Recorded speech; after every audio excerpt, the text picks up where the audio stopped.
अंबडमध्ये भीषण आग, 6 दुकाने जळून खाक. माजी आमदार राजेश टोपे यांनी केली घटनास्थळी पाहणी. नमस्कार, आपण पाहत आहात मराठवाडा सतर्क न्यूज. गोविंद खरात, अंबड प्रतिनिधी. अंबड शहरातून एक धक्कादायक घटना समोर आली आहे. जालना बीड रोडवरील छत्रपती शिवाजी महाराज यांच्या पुतळ्याजवळ रविवारी सायंकाळी भीषण आग लागून तब्बल 6 दुकाने जळून खाक झाली आहेत. या आगीत लाखो रुपयांचे नुकसान झाल्याचा प्राथमिक अंदाज व्यक्त करण्यात येत आहे.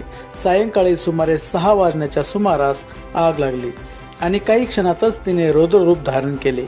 आगीचे धुराचे लोट दूरवर दिसत असल्याने परिसरात घबराट निर्माण झाली. घटनेची माहिती मिळताच अंबड आणि जालना अग्निशमन दलाच्या गाड्या तातडीने घटनास्थळी दाखल झाल्या. अग्निशमन दलाचे जवान, पोलीस प्रशासन आणि स्थानिक नागरिकांनी शर्थीचे प्रयत्न करत जवळपास 2.5 तासांच्या प्रयत्नानंतर आग पूर्णपणे आटोक्यात आणली.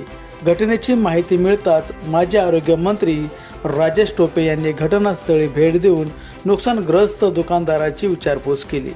तसेच प्रशासनाकडून आवश्यक ती मदत मिळवून देण्यासाठी प्रयत्न करणार असल्याचेही त्यांनी सांगितले. या आगीचे नेमके कारण अद्याप स्पष्ट झाले नाही. सोमवारी प्रशासनाकडून पंचनामा करण्यात येणार असून त्यानंतर झालेल्या नुकसानीचा अंतिम आकडा आणि आगीमागचे कारण समोर येणार आहे. या घटनेबाबत तुमचे मत काय, कमेंटमध्ये नक्की सांगा. अशाच ताज्या आणि विश्वासार्ह बातम्यांसाठी आमच्या चॅनलला सबस्क्राईब करा आणि व्हिडिओला लाईक व शेअर करायला विसरू नका. आज अंबड शहरामध्ये आता शिवाजी पुतळ्याच्या जवळ हे जे काही शॉर्ट सर्किटमध्ये आग लागलेली आणि तासभर आग होती.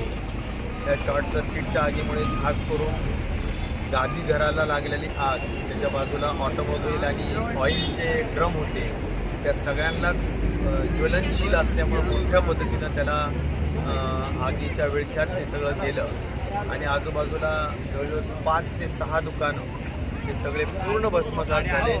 प्रत्येकाच्या दुकानात 10 लाख 15 लाख अशा पद्धतीचा माल होता.